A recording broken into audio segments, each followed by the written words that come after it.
Rudolf Höss no empuñó personalmente el arma, pero diseñó un sistema donde la muerte era una operación rutinaria, eficiente y silenciosa. Y lo hizo desde la comodidad de su hogar, con su familia a pocos metros de las cámaras de gas. Desde su infancia moldeada por la obediencia ciega hasta su ascenso como comandante de Auschwitz, Höss fue el engranaje ideal para una maquinaria de exterminio. No gritaba, no torturaba, calculaba. Organizó la logística para matar a decenas de miles por día y lo hizo con precisión quirúrgica, sin levantar la voz, sin cuestionar nada. ¿Cómo se ejecuta a un hombre que nunca mostró remordimiento? ¿Qué ocurrió realmente en sus últimos días? ¿Y qué revela su juicio sobre la verdadera naturaleza del mal en tiempos de guerra? Orígenes del mal, el ascenso de Rudolf Höss. La vida de Rudolf Höss comenzó en la tranquila ciudad de Baden-Baden en noviembre de 1900, un inicio ordinario para quien se convertiría en arquitecto del horror más sistemático del siglo XX. Hijo de un comerciante con experiencia militar colonial, el joven Rudolf creció bajo la sombra de una disciplina asfixiante y una rigidez católica que moldearon su temprana percepción del deber y la obediencia. El hogar de los Höss no era un espacio para la expresión individual. Era un campo de entrenamiento para el sometimiento a la autoridad. Franz Schaber, su padre, había regresado de África Oriental con expectativas precisas. Su único hijo varón seguiría el camino del sacerdocio sin cuestionamientos ni desviaciones. Esta primera estructura jerárquica implantada en su conciencia quedó reforzada por tutores privados que continuaron su adoctrinamiento. El niño aprendió a callar, a obedecer y a encontrar virtud en el sacrificio personal. No había amigos cercanos, solo rutinas y obligaciones. Su única relación genuina era con su caballo, un detalle aparentemente trivial que revela la profunda soledad formativa de quien después ordenaría el asesinato de más de 1 millón de seres humanos sin mostrar emoción alguna. La ruptura llegó temprano. La muerte de su padre cuando Rudolf tenía 13 años debería haber representado una liberación, pero el vacío que dejó fue rápidamente ocupado por otra estructura autoritaria. Europa hervía en tensiones previas a la Gran Guerra y el adolescente Höss, sin la presión paterna pero con su formación en obediencia intacta, encontró en el ejército un nuevo sistema al cual subordinarse. Mintió sobre su edad y, asombrosamente, fue aceptado en el 21º Regimiento de Dragones de Baden, el mismo cuerpo donde habían servido su padre y su abuelo. A los 14 años, cuando muchos niños apenas dejan la infancia, Höss ya vestía el uniforme imperial alemán. Su destino fue el frente turco, como parte del cuerpo asiático alemán que combatía junto al Imperio Otomano en Palestina, Irak y Siria. La crueldad bélica no pareció impactarle como cabría esperar en un adolescente. Fue herido 3 veces, contrajo malaria y por su firmeza recibió la Cruz de Hierro de segunda clase y la Media Luna de Hierro otorgada por los turcos. Antes de cumplir 18 años ya comandaba su propia unidad de caballería, un logro extraordinario para su edad que reflejaba su fría eficiencia. La derrota alemana en 1918 arrojó a Höss a un país irreconocible. Su madre había muerto durante su ausencia y el adolescente soldado regresó a una nación humillada donde el caos reemplazaba al orden. El Tratado de Versalles impuso condiciones que muchos alemanes consideraron una traición. Höss, formado en estructuras rígidas, se encontró en un vacío de autoridad que le resultaba intolerable. Como miles de veteranos desorientados, canalizó su frustración hacia grupos paramilitares ultraderechistas. Los Freikorps fueron su primer hogar político. Estas milicias, formadas principalmente por excombatientes, combatían a comunistas y sindicalistas mientras defendían una visión nacionalista radical de Alemania. Höss encontró allí una nueva estructura jerárquica que reemplazaba la perdida, además de un propósito y una comunidad de camaradería militar. En 1919 se unió al Freikorps Rossbach, donde su obediencia y frialdad lo convirtieron en un miembro valioso. Su radicalización encontró expresión violenta en 1923. Höss participó junto a otros miembros del Freikorps en el asesinato de Walter Kadow, un maestro acusado de haber delatado a Albert Leo Schlageter, un saboteador nacionalista ejecutado por los franceses en la Renania ocupada. La brutalidad del acto fue extrema. Kadow fue golpeado salvajemente y asesinado con una piedra en la cabeza. El crimen se perpetró en una granja propiedad de Martin Bormann, quien años después se convertiría en secretario privado de Hitler. Esta no fue una coincidencia casual, sino el primer nudo en una red de conexiones fatales. Höss fue arrestado y sentenciado a 10 años de prisión por el asesinato. Sin embargo, la cárcel no representó redención sino confirmación. En la prisión de Brandenburg compartió espacios con otros extremistas y fue tratado como preso político con privilegios especiales. Allí, su cosmovisión se cristalizó alrededor de la idea de una Alemania traicionada por los políticos de Weimar, los comunistas y, sobre todo, los judíos. La religión católica de su infancia fue definitivamente abandonada, considerada ahora débil e ineficaz. Su liberación llegó en 1928 gracias a una amnistía general. El hombre que salió de prisión ya no era un joven confundido, era un nacionalista endurecido, convencido de una misión histórica en la reconstrucción alemana. El camino hacia el nacionalsocialismo estaba pavimentado. De hecho, en 1922, durante un permiso previo a su encarcelamiento, Höss había asistido a un mitin del entonces poco conocido Adolf Hitler en Múnich. La oratoria incendiaria del futuro Führer dejó huella en él, y poco después se afilió al partido nazi, convirtiéndose en uno de sus primeros miembros registrados. Tras su liberación, la vida de Höss tomó brevemente una dirección inesperada. Se unió a la Liga Artaman, una organización agraria nacionalista que promovía el retorno a la tierra como purificación del espíritu alemán. Allí conoció a Hedwig Hensel, con quien se casó en 1929 y tendría 5 hijos. Esta etapa bucólica ofrecía una aparente estabilidad, pero la conexión con el nacionalsocialismo permanecía latente. La Liga Artaman mantenía fuertes vínculos ideológicos con el creciente movimiento nazi. El ascenso de Hitler al poder en 1933 abrió nuevas puertas para Höss. En 1934, cuando el partido ya controlaba Alemania, se unió formalmente a las Schutzstaffel, SS, el cuerpo paramilitar de élite nazi. Su trayectoria en prisión y su temperamento disciplinado lo hacían candidato ideal para el sistema que los nazis estaban construyendo. Fue asignado al campo de concentración de Dachau, el primero establecido por el régimen. En Dachau, bajo la supervisión de Theodor Eicke, Höss aprendió los fundamentos de lo que él mismo describiría como la verdadera doctrina de las SS. Obediencia absoluta, erradicación de la compasión y uso sistemático del terror como herramienta de control. Eicke no era solo un ideólogo fanático, sino también un organizador metódico que estaba sentando las bases administrativas del sistema concentracionario nazi. Höss absorbió estas lecciones con la misma disciplina que había mostrado en el ejército. Su eficiencia le valió ascensos. Fue promovido a Rapportführer, jefe de bloque, y posteriormente trasladado a Sachsenhausen, otro campo clave ubicado en las afueras de Berlín. Allí supervisó ejecuciones y perfeccionó sus habilidades administrativas. Ya no era un simple guardián, se estaba convirtiendo en un engranaje fundamental de la maquinaria represiva nazi. Su capacidad para coordinar operaciones complejas sin mostrar emociones lo distinguió entre sus pares. Durante este periodo, Höss desarrolló una relación cercana con Heinrich Himmler, el líder de las SS y futuro arquitecto del aparato represivo del Reich. Esta conexión sería determinante para su futuro. En 1940, cuando los alemanes necesitaban expandir su sistema de campos hacia los territorios ocupados, Himmler eligió personalmente a Höss para una misión específica: inspeccionar un antiguo cuartel polaco cerca de Cracovia que podría convertirse en un nuevo campo de concentración. El lugar elegido fue un conjunto de edificios militares en desuso en las afueras de una pequeña ciudad llamada Auschwitz. Los alemanes la llamaban Auschwitz. Lo que Höss vería en este sitio no era solo una oportunidad de ascenso, sino el escenario donde su obediencia, eficiencia y frialdad emocional culminarían en el mayor crimen sistemático de la historia moderna. El arquitecto de Auschwitz, creación del campo de exterminio.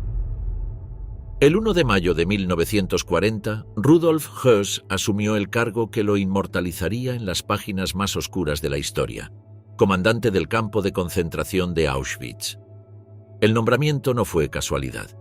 Höss reunía precisamente las características que el Reich necesitaba: disciplina militar, eficiencia administrativa y, sobre todo, una inquebrantable lealtad ideológica combinada con una peculiar desconexión emocional. La elección del sitio respondía a consideraciones pragmáticas. El antiguo complejo militar ofrecía infraestructura básica utilizable, barracones, instalaciones sanitarias rudimentarias y edificios administrativos. Su ubicación geográfica resultaba óptima. Estaba situado en un nodo ferroviario que conectaba a Alemania con los territorios orientales recién conquistados, facilitando el transporte masivo. Además, su relativo aislamiento en una zona rural de la Polonia ocupada proporcionaba la discreción necesaria para las actividades que allí se realizarían. Desde su llegada, Höss demostró visión sistemática. El campo debía ser autosuficiente, funcional y expandible. Los antiguos barracones fueron acondicionados para albergar prisioneros, principalmente opositores políticos polacos en esta etapa inicial. Se construyó un perímetro de alambradas eléctricas, torres de vigilancia en puntos estratégicos y una muralla que separaba el complejo del mundo exterior. La autonomía operativa era prioritaria. Se establecieron panaderías, lavanderías, talleres y almacenes. No se trataba solo de un centro de detención, era una entidad productiva al servicio del Reich. Este primer desarrollo, que posteriormente sería conocido como Auschwitz I, se convirtió en el núcleo administrativo de todo el complejo. Allí se instalaron las oficinas de comando, los alojamientos para oficiales y suboficiales de las SS y la residencia personal de Höss. El comandante se mudó allí con su esposa Hedwig y sus 5 hijos. El diseño de Auschwitz I reflejaba la mentalidad militar y burocrática de Höss. Bloques rectangulares de ladrillo dispuestos en filas ordenadas, calles rectas numeradas metódicamente, espacios para formaciones y control. El famoso lema Arbeit macht frei, el trabajo os hará libres, fue colocado en la entrada, una macabra ironía para quienes cruzaban sus puertas. La verdadera transformación comenzó tras la visita de Heinrich Himmler en marzo de 1941. El Reichsführer SS quedó impresionado por la eficiencia organizativa implementada por Höss. Durante esta inspección, Himmler le comunicó personalmente planes de expansión que cambiarían radicalmente la naturaleza del campo. Ordenó la construcción de un segundo complejo mucho mayor, capaz de albergar inicialmente a 100.000 prisioneros, principalmente soviéticos. Esta expansión estaba vinculada a la inminente Operación Barbarroja, la invasión de la Unión Soviética que comenzaría en junio de ese año. Este nuevo complejo, denominado Auschwitz II Birkenau, sería erigido a aproximadamente 3 kilómetros del campo original, cerca del pueblo de Brzezinka, Birkenau en alemán. Höss supervisó personalmente la planificación, seleccionando un terreno pantanoso que requirió extensos trabajos de drenaje realizados por prisioneros en condiciones extremas. Miles murieron durante esta fase constructiva, anticipando el destino de millones que seguirán. Lo que distinguiría a Birkenau no sería solo su tamaño, sino su finalidad. A medida que la política nazi se radicalizaba en 1941, particularmente tras la invasión de la URSS, la solución final comenzaba a tomar forma. En este contexto, Auschwitz pasaría de ser un campo de concentración convencional a convertirse en una instalación diseñada específicamente para el exterminio masivo. El momento decisivo ocurrió en septiembre de 1941. Höss autorizó un experimento macabro en el bloque 11 de Auschwitz I, conocido como el bloque de la muerte. Un grupo de aproximadamente 850 prisioneros, principalmente soviéticos y polacos seleccionados arbitrariamente, fueron encerrados en los sótanos del edificio. Allí, oficiales de las SS, bajo la supervisión del subcomandante Karl Fritsch y con la aprobación de Höss, introdujeron por primera vez cristales de Zyklon B, un pesticida basado en ácido cianhídrico desarrollado originalmente para desinfección. El resultado fue considerado exitoso por los verdugos. Todos los prisioneros murieron en cuestión de minutos sin necesidad de usar municiones ni implicar directamente a los ejecutores. Este momento marca el nacimiento del método que se convertiría en símbolo del Holocausto. Höss, siempre metódico, ordenó estudios sobre la cantidad óptima de gas necesaria según el volumen de la cámara y el número de víctimas, la temperatura ideal para maximizar su efecto y los tiempos precisos para la ventilación posterior. La escalada hacia el exterminio masivo coincidió con la conferencia de Wannsee en enero de 1942, donde altos funcionarios nazis coordinaron la implementación de la solución final. Aunque Höss no participó directamente en esta reunión, sus efectos transformaron radicalmente Auschwitz. Himmler ya le había comunicado meses antes que el campo sería el principal centro de exterminio de judíos europeos, precisamente por su ubicación estratégica y capacidad de expansión. Durante 1942 y 1943, bajo la dirección de Höss, Birkenau experimentó una transformación radical. Se construyeron inicialmente dos instalaciones provisionales de exterminio, conocidas como Búnker 1 y Búnker 2, o Casa Roja y Casa Blanca, respectivamente. Eran edificios agrícolas reconvertidos en cámaras de gas, con crematorios improvisados en fosas exteriores. Pronto resultaron insuficientes. La industrialización del genocidio alcanzó su cúspide con la construcción de 4 grandes complejos de exterminio, conocidos como crematorios segundo, tercero, cuarto y quinto. Cada uno integraba cámaras de gas subterráneas o a nivel del suelo, con capacidad para asesinar simultáneamente a miles de personas, conectadas directamente con hornos crematorios de alta capacidad.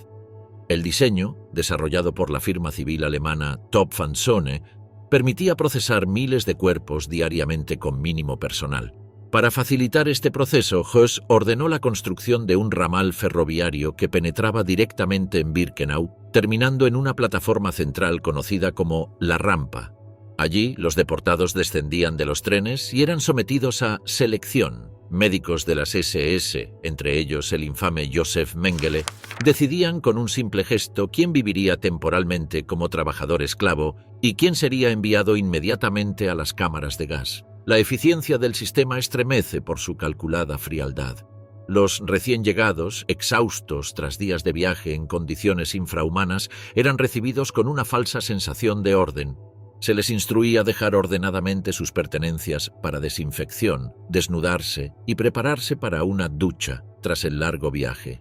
Las cámaras de gas estaban diseñadas para simular instalaciones sanitarias con falsas regaderas en el techo. Solo cuando las puertas se cerraban herméticamente, el engaño quedaba expuesto. Una vez selladas las cámaras, personal de las SS arrojaba gránulos de Zyklon B a través de aberturas en el techo o las paredes.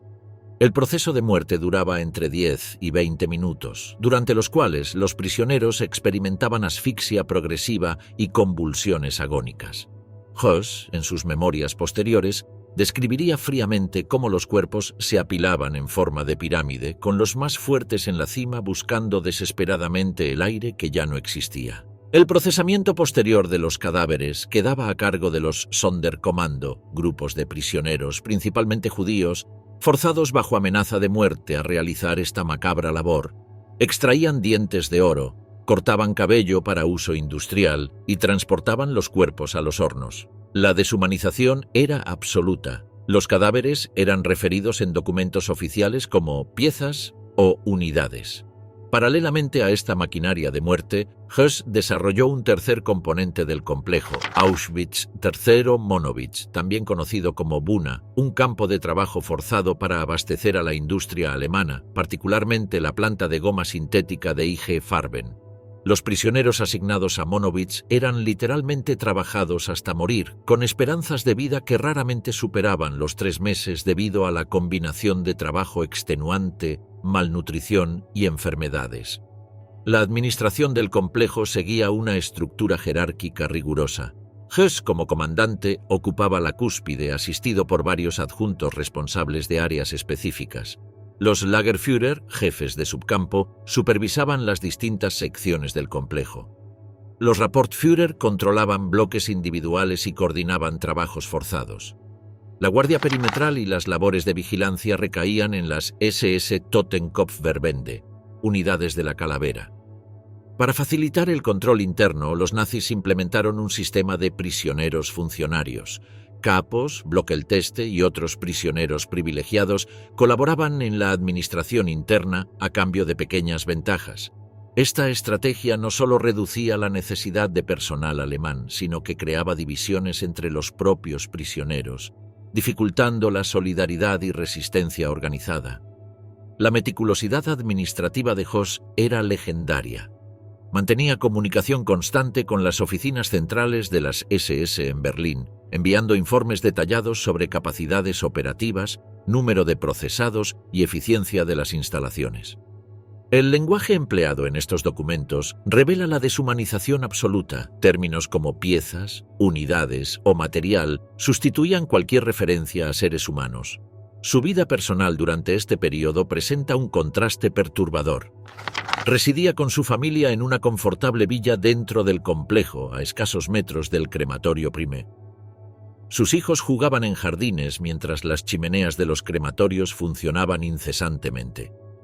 Hedwig, su esposa, mantenía un hogar ordenado y acogedor, aparentemente aislado de la realidad circundante.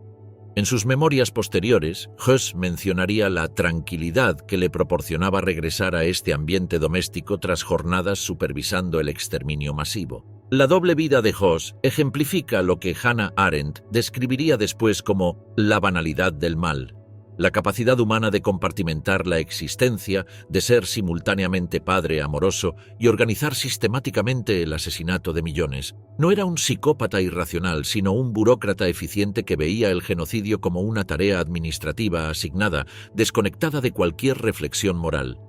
En noviembre de 1943, tras más de 3 años dirigiendo Auschwitz, Höss fue temporalmente relevado del mando directo por múltiples escándalos, incluyendo una relación con una prisionera política y sospechas de corrupción en la administración de bienes confiscados a las víctimas.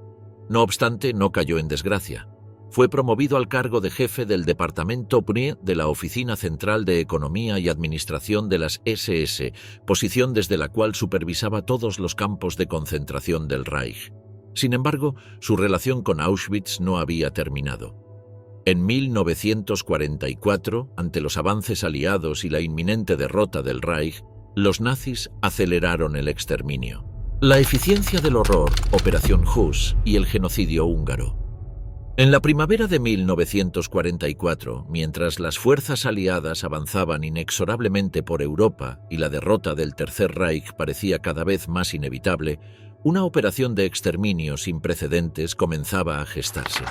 Los arquitectos del Holocausto, lejos de detener su maquinaria ante la inminente derrota, decidieron acelerarla.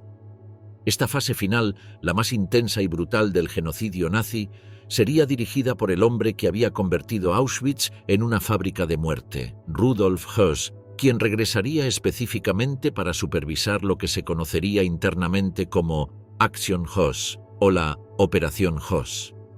El contexto geopolítico de esta fase es crucial para entender su desarrollo. Hasta marzo de 1944, Hungría había permanecido como un aliado ambivalente del Eje. Bajo el gobierno del almirante Miklós Horthy, el país había implementado legislación antisemita, pero había resistido parcialmente las presiones alemanas para deportar a su población judía.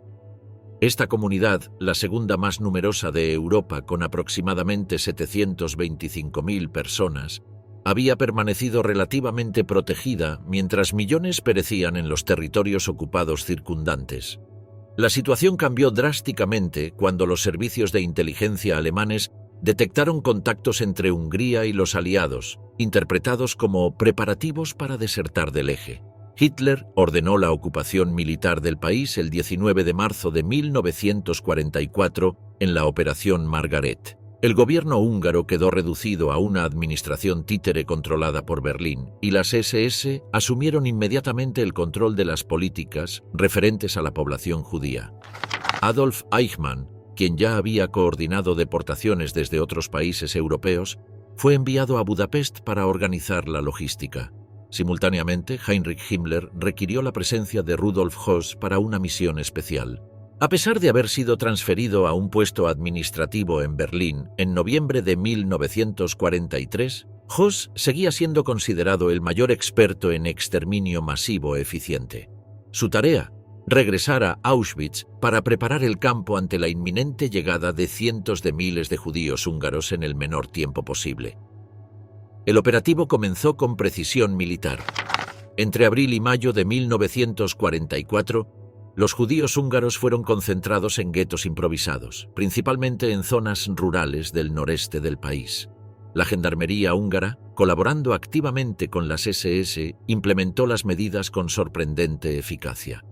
Familias enteras fueron desalojadas con apenas horas de aviso, permitiéndoseles llevar solo pequeñas pertenencias personales. Los guetos, caracterizados por condiciones insalubres y hacinamiento extremo, funcionaron como estaciones temporales antes de la deportación. La coordinación entre Budapest y Auschwitz era constante. Eichmann diseñó un sistema ferroviario que permitía transportar entre 12.000 y 14.000 personas diariamente hacia los campos. Höss, mientras tanto, adaptaba Auschwitz-Birkenau para recibir este flujo sin precedentes. El ramal ferroviario dentro del campo fue extendido para permitir que los trenes llegaran directamente hasta las proximidades de los crematorios, eliminando tiempos de espera y maximizando la eficiencia. El 15 de mayo de 1944 partió el primer tren desde Hungría.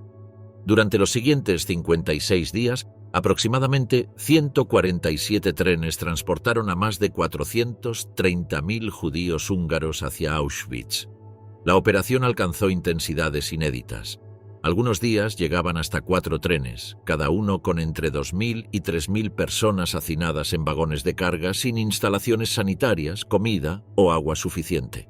Muchos morían durante el trayecto, especialmente ancianos y niños. La llegada a Auschwitz representaba el inicio de un proceso industrializado de muerte. Los trenes se detenían en la rampa central de Birkenau, donde los deportados descendían en medio de gritos, ladridos de perros y golpes.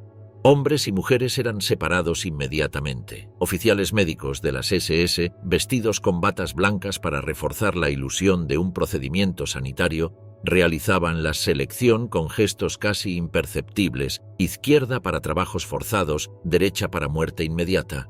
Los criterios eran brutalmente pragmáticos. Aproximadamente el 70-80% de cada transporte era enviado directamente a las cámaras de gas. Todos los niños y ancianos, mujeres embarazadas o con hijos pequeños, enfermos o débiles. Solo hombres y mujeres jóvenes aparentemente robustos eran seleccionados temporalmente para trabajo esclavo. Durante la operación húngara, la proporción de gaseados inmediatamente alcanzó niveles sin precedentes, llegando al 90% en algunos transportes. El engaño era parte integral del sistema. A los seleccionados para morir se les decía que serían duchados y desinfectados antes de ingresar al campo. En algunos casos se les entregaban incluso jabón y toallas para reforzar la mentira. Se los instruía a recordar dónde dejaban sus pertenencias para recuperarlas después, una cruel ironía considerando su destino inmediato. Los niños a menudo eran separados con la promesa de reunirse posteriormente con sus madres. Las cámaras de gas, diseñadas para simular instalaciones sanitarias, podían contener entre 1.000 y 2.000 personas simultáneamente. Una vez llenas, las puertas reforzadas se cerraban herméticamente. Personal de las SS equipado con máscaras antigas arrojaba gránulos de Zyklon B a través de aberturas especiales. El gas, al contacto con el aire, liberaba ácido cianhídrico. La muerte por asfixia no era instantánea. El proceso tomaba entre 10 y 20 minutos, durante los cuales las víctimas experimentaban convulsiones, vómitos y hemorragias antes de sucumbir. Durante la operación húngara, el sistema alcanzó capacidades máximas nunca antes vistas. Höss, en testimonios posteriores, afirmaría que en los días pico se llegó a asesinar a 10.000 personas en 24 horas. Esta cifra fue corroborada por documentos alemanes recuperados y testimonios de guardias. Para mantener este ritmo, todos los crematorios funcionaban simultáneamente, y cuando resultaban insuficientes, se reactivaron las fosas de incineración al aire libre. Estas fosas, excavadas cerca de los crematorios Wumpe y Sesto, medían aproximadamente 50 metros de largo, 8 de ancho y 2 de profundidad. Los cuerpos eran colocados en capas alternadas con madera y rociados con combustible. El calor generado era tan intenso que la grasa corporal se convertía en combustible adicional. El humo negro y el olor acre impregnaban la atmósfera a kilómetros de distancia. Testigos describieron cómo el cielo sobre Birkenau permanecía permanentemente oscurecido, y cenizas flotaban en el aire como macabra nevada gris. La escala del exterminio planteó problemas logísticos sin precedentes. Los crematorios, diseñados para incinerar aproximadamente 4.400 cuerpos diarios, estaban funcionando muy por encima de su capacidad nominal. Esto provocó frecuentes averías que Hoss gestionaba reasignando recursos. Las fosas permitían incinerar cuerpos adicionales, pero generaban otros problemas: contaminación del suelo con grasa humana y dificultades para evitar que el fuego se propagara descontroladamente. Otro aspecto crítico era la gestión de las pertenencias confiscadas a los deportados. Los judíos húngaros, menos afectados por restricciones previas, llegaban con bienes de considerable valor. Hoss expandió las instalaciones de clasificación conocidas como Canadá, donde prisioneros seleccionados catalogaban meticulosamente estos bienes. El oro dental era fundido en lingotes, las joyas y divisas enviadas al Reichsbank, la ropa utilizable distribuida a alemanes afectados por bombardeos y el cabello humano destinado a la industria textil. Este sistema económico parasitario representaba una fuente significativa de recursos para el Reich. La Operación Hoss representó un refinamiento radical de la eficiencia genocida. Los tiempos entre descarga del tren, selección y exterminio se optimizaron al mínimo. Los Sonderkommando, grupos de prisioneros forzados a manipular cadáveres, fueron ampliados. Estos hombres, regularmente ejecutados y reemplazados para eliminar testigos, constituían otro elemento perverso del sistema. Víctimas obligadas a participar en el procesamiento de otros condenados. Adolf Eichmann coordinaba desde Budapest la logística, horarios ferroviarios y prioridades de deportación. En Auschwitz, Hoss supervisaba meticulosamente operaciones, revisaba estadísticas e implementaba ajustes procedimentales. Sus informes a Berlín, redactados en lenguaje técnico y desapasionado, ilustraban la completa deshumanización conceptual que permitía concebir el exterminio como mero problema administrativo. Esta fase frenética continuó hasta principios de julio de 1944, cuando la presión internacional y la certeza de derrota militar llevaron al regente Horthy a suspender las deportaciones. Para entonces, el 75% de la población judía húngara había sido aniquilada, principalmente en Auschwitz. Solo la comunidad de Budapest, aproximadamente 200.000 personas, quedó temporalmente protegida. La operación húngara marcó un punto de inflexión histórico.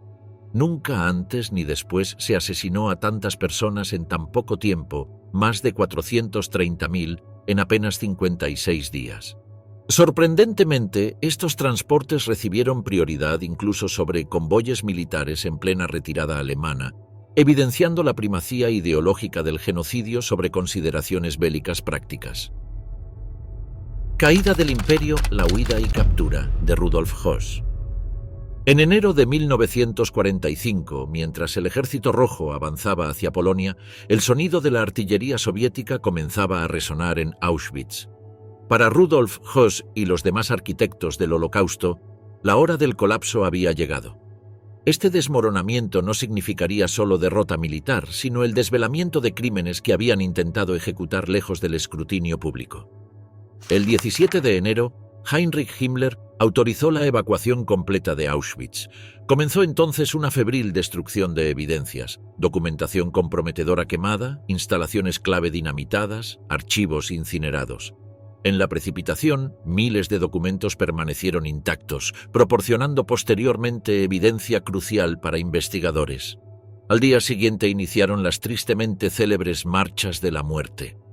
Aproximadamente 60.000 prisioneros fueron evacuados a pie, en pleno invierno polaco, hacia campos más occidentales. Quienes caían exhaustos o intentaban escapar eran ejecutados inmediatamente. Alrededor de 15.000 murieron durante estas marchas, extendiendo la mortandad de Auschwitz mucho más allá de sus límites físicos. El 27 de enero, unidades avanzadas soviéticas liberaron finalmente el campo. Encontraron aproximadamente 7.000 prisioneros, demasiado enfermos para ser evacuados. Los soldados, endurecidos por años de guerra, quedaron profundamente impactados ante evidencias de un horror industrializado sin precedentes. Montañas de pertenencias confiscadas, barracones atestados de moribundos, instalaciones de exterminio parcialmente destruidas pero reconocibles. Para entonces, Hoss ya operaba en Ravensbrück, un campo cercano a Berlín destinado principalmente a mujeres. En marzo de 1945, Ante la inminente derrota, recibió instrucciones de Himmler: desaparecer. Adoptó meticulosamente la identidad falsa de Franz Lang, supuestamente un suboficial naval sin conexión con las SS. Con documentación falsificada, probablemente facilitada por redes clandestinas de ayuda a fugitivos nazis, modificó su apariencia y se dirigió hacia Schleswig-Holstein, región cercana a la frontera danesa. Se instaló en una pequeña granja en Gottrupel como peón agrícola bajo su identidad falsa. Su esposa Hedwig y sus 5 hijos se ocultaron separadamente, también con identidades falsas. La estrategia inicialmente funcionó. El antiguo comandante de Auschwitz se convirtió en un anónimo trabajador rural, evitando interacciones innecesarias y manteniendo un perfil extremadamente bajo. Mientras tanto, los aliados avanzaban catalogando crímenes de guerra nazis y estableciendo mecanismos jurídicos para procesar a los responsables. En agosto de 1945 se formó el Tribunal Militar Internacional de Nuremberg. Höss figuraba prominentemente en las listas de criminales buscados, pero su paradero permanecía desconocido. En marzo de 1946, las fuerzas británicas recibieron información sobre el posible paradero de la familia Höss. Un equipo de inteligencia liderado por el capitán Hans Alexander fue asignado a la investigación. Alexander, judío alemán que había huido con su familia a Inglaterra en 1936, aportaba a la misión una motivación personal además del deber profesional. Localizaron primero a Hedwig Höss. Tras ser arrestada el 5 de marzo, eventualmente reveló la ubicación de su esposo. Trabajaba como peón agrícola bajo identidad falsa cerca de Gottrupel. La captura ocurrió la noche del 11 de marzo. El equipo de Alexander encontró a Höss durmiendo en un cobertizo. Inicialmente mantuvo su falsa identidad, presentando documentos como Franz Lang. Alexander, sin embargo, notó que llevaba un anillo matrimonial, inusual para un supuesto marinero soltero. Al exigir ver el interior del anillo, encontraron grabados los nombres de Höss y su esposa. Era la confirmación definitiva. Höss intentó entonces recurrir a una cápsula de cianuro cosida en su ropa, pero fue inmovilizado antes de poder utilizarla. Según relatos posteriores, este arresto tuvo momentos de intensa carga emocional para Alexander, cuyos familiares habían perecido en el Holocausto. Lo más desconcertante para sus captores fue la reacción de Höss. No mostró remordimiento, no imploró clemencia, no se derrumbó emocionalmente. Mantuvo la misma actitud fría y mecánica que lo había caracterizado durante su comando. Cuando se le interrogó sobre su papel en Auschwitz, respondió con precisión técnica, como si proporcionara un informe administrativo. Su testimonio resultaba tan valioso que fue trasladado a Nuremberg como testigo en los juicios en curso. El 15 de abril de 1946 subió al estrado en el caso contra Ernst Kaltenbrunner. Paradójicamente, su testimonio detallado resultó devastador para otros acusados, confirmando la naturaleza sistemática y jerárquica del genocidio. En Nuremberg, Höss redactó también una declaración jurada detallando sus actividades. Estimaba que aproximadamente 2,5 millones de personas habían sido asesinadas en Auschwitz, cifra que historiadores posteriores ajustarían a 1.100.000, pero que confirmaba inequívocamente la escala industrial del exterminio. El psicólogo militar Gustav Gilbert evaluó a Höss durante este periodo, concluyendo que no presentaba psicopatología convencional. No era un psicópata irracional ni sufría delirios. Representaba algo quizás más perturbador, un hombre con normalidad técnica, pero completamente desprovisto de empatía moral, capaz de disociar absolutamente sus actos atroces de cualquier evaluación ética. Esta evaluación anticipaba lo que posteriormente Hannah Arendt, observando a Adolf Eichmann, denominaría la banalidad del mal, la capacidad humana para cometer atrocidades inconcebibles no por sadismo personal, sino por subordinación absoluta de la conciencia moral a estructuras burocráticas e ideológicas. Mientras Höss testificaba, el gobierno provisional polaco solicitó formalmente su extradición. Polonia, donde se ubicaba Auschwitz, reclamaba jurisdicción primaria para juzgarlo. La solicitud fue aprobada y el 25 de mayo de 1946 Höss fue transferido a Varsovia para enfrentar un juicio completo. Justicia en las ruinas, el juicio en Polonia. En la primavera de 1947, mientras Europa intentaba reconstruirse entre los escombros de la guerra más devastadora de la historia, un juicio sin precedentes comenzaba en Varsovia. Rudolf Höss enfrentaba al Tribunal Supremo Nacional de Polonia por crímenes que desafiaban la comprensión humana. No era un proceso ordinario. Representaba el intento de restablecer fundamentos éticos y legales tras su ruptura más profunda. La Polonia de posguerra constituía un escenario especialmente significativo para este ajuste de cuentas. El país había perdido aproximadamente 6 millones de ciudadanos durante la ocupación nazi, casi el 20% de su población. De ellos, 3 millones eran judíos polacos, casi aniquilados por completo. El territorio polaco había albergado los principales centros de exterminio: Auschwitz-Birkenau, Treblinka, Sobibór, Belzec, Chelmno y Majdanek. La geografía del genocidio coincidía casi enteramente con las fronteras polacas. Tras su extradición, Höss fue internado en la prisión de Montelupich en Cracovia, notoria durante la ocupación por haber sido centro de detención para la resistencia polaca. Durante los meses previos al juicio, se le ordenó redactar sus memorias, documento que posteriormente se convertiría en evidencia histórica crucial sobre el funcionamiento interno del sistema de exterminio. El texto resultante, publicado después como Comandante de Auschwitz, constituye uno de los documentos más perturbadores jamás escritos. Höss describía el exterminio sistemático de millones en el mismo tono administrativo y desapasionado que habría utilizado para explicar operaciones logísticas rutinarias. Esta desconexión emocional caracterizaría también su comportamiento durante el juicio. Para juzgar a criminales de guerra nazis, el gobierno provisional había establecido el Tribunal Supremo Nacional mediante decreto de enero de 1946. Esta corte tenía jurisdicción sobre crímenes de guerra y contra la humanidad cometidos entre 1939 y 1945. Previamente, había procesado a figuras como Arthur Greiser, administrador nazi de la región de Warthegau, y Arthur Liebehenschel, quien había sucedido brevemente a Höss en Auschwitz. El proceso comenzó formalmente el 11 de marzo de 1947. El tribunal estaba presidido por el juez Alfred Eimer, acompañado por jueces adjuntos y asesores. La fiscalía, liderada por Tadeusz Cyprian, presentó cargos específicos que iban más allá de la obediencia a órdenes superiores, enfatizando la iniciativa personal y el celo mostrado por Höss en implementar y optimizar el exterminio.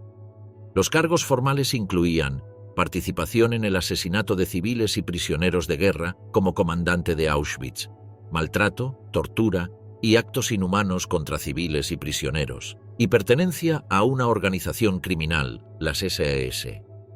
Lo que distinguió este juicio fue su enfoque exhaustivo en Auschwitz, permitiendo una reconstrucción minuciosa del funcionamiento del campo desde su establecimiento hasta su transformación en centro principal de la solución final.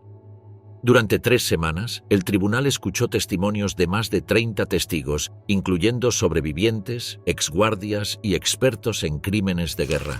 Entre los más impactantes estuvo el de Stanisława Rachbałowa, prisionera política que había presenciado selecciones y gaseamientos, describiendo cómo Höss observaba impasible mientras realizaba ajustes para aumentar eficiencia. También fue crucial el testimonio de Henrik Tauber, exmiembro del Sonderkommando, quien detalló desde su experiencia traumática el funcionamiento de crematorios y cámaras de gas. Jan Sen, juez investigador que había documentado Auschwitz tras su liberación, presentó un análisis forense de las instalaciones, explicando cómo cada aspecto del campo estaba diseñado para facilitar el asesinato masivo con máxima eficiencia. Sus investigaciones refutaban cualquier posibilidad de que Höss desconociera la magnitud de lo ocurrido bajo su mando. Cuando se le confrontó con testimonios sobre su presencia en la rampa de selección, donde decidía quién sería gaseado inmediatamente y quién asignado temporalmente a trabajos forzados, Höss no negó su participación. Confirmó que realizaba estas selecciones regularmente y que enviaba a muerte inmediata a mujeres con niños, ancianos y enfermos porque no eran útiles para el trabajo. Esta admisión, expresada sin emoción aparente, impactó profundamente a los presentes. Al final del juicio, cuando se le concedió la última palabra, hizo una declaración breve y ambigua. Reconoció que Cosas terribles habían ocurrido bajo su mando, pero mantuvo que su responsabilidad personal era limitada por la estructura jerárquica. No pidió clemencia explícitamente, pareciendo aceptar que su destino estaba sellado. Concluyó diciendo: «Por los crímenes contra la humanidad que fueron cometidos, merezco mi castigo».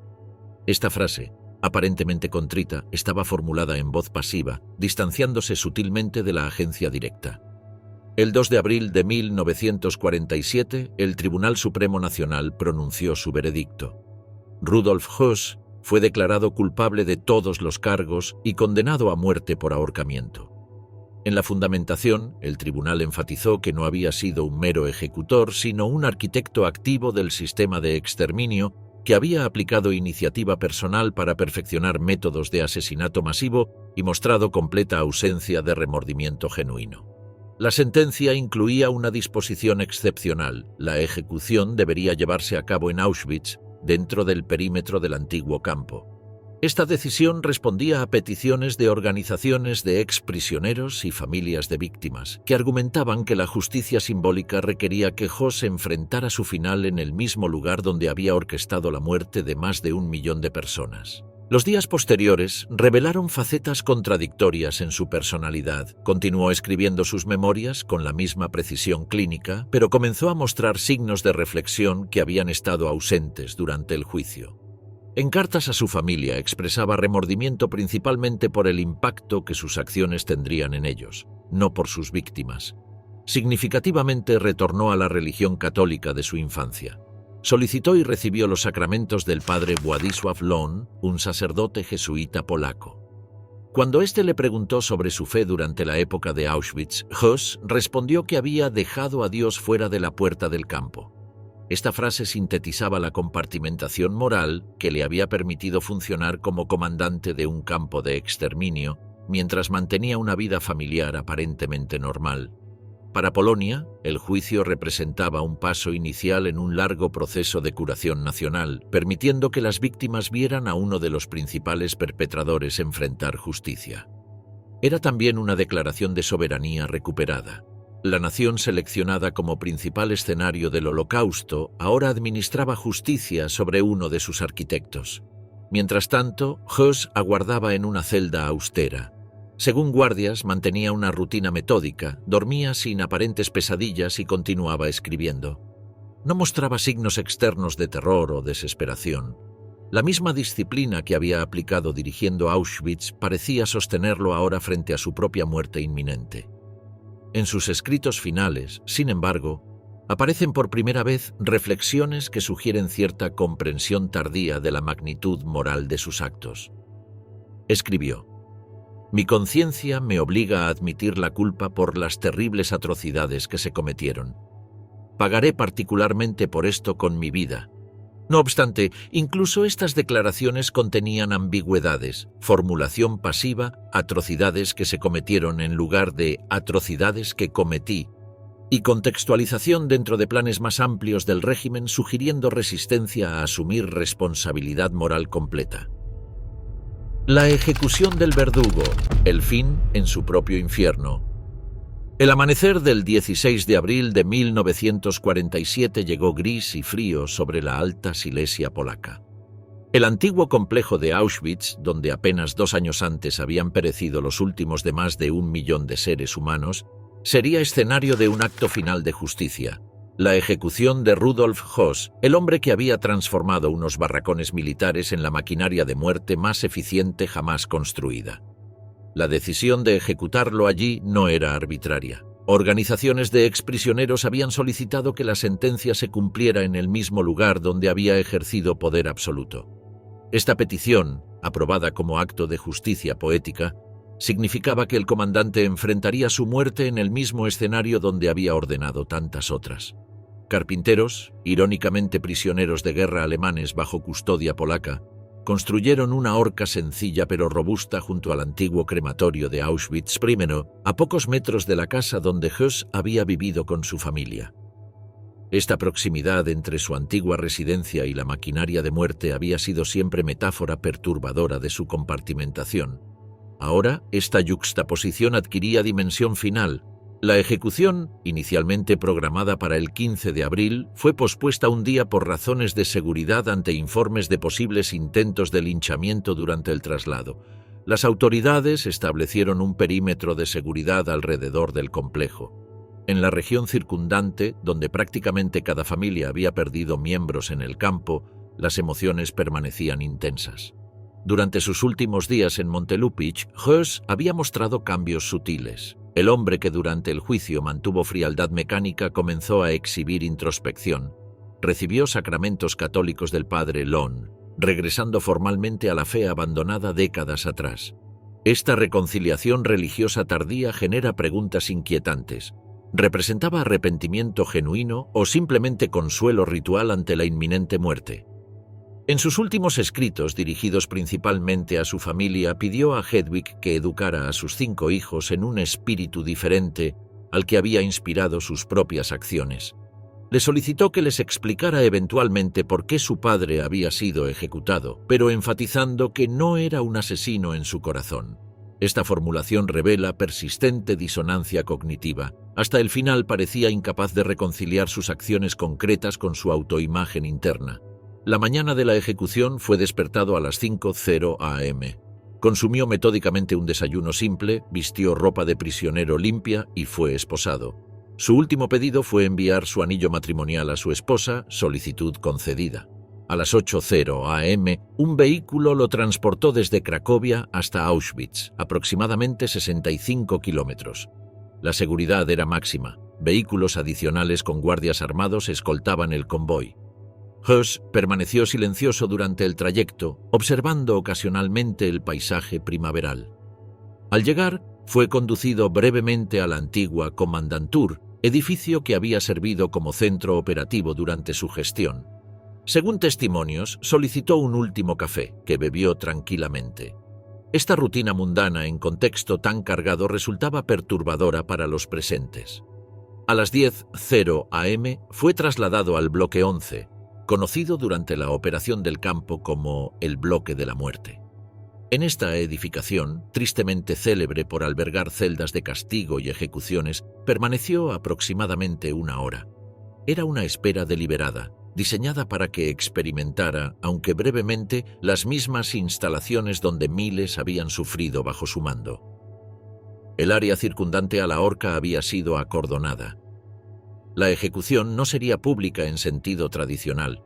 No se permitieron curiosos.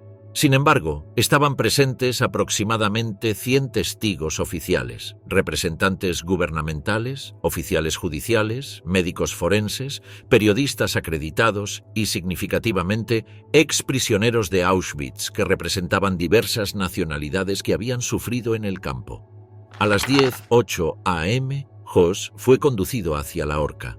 Caminaba con pasos medidos, ni apresurados ni vacilantes.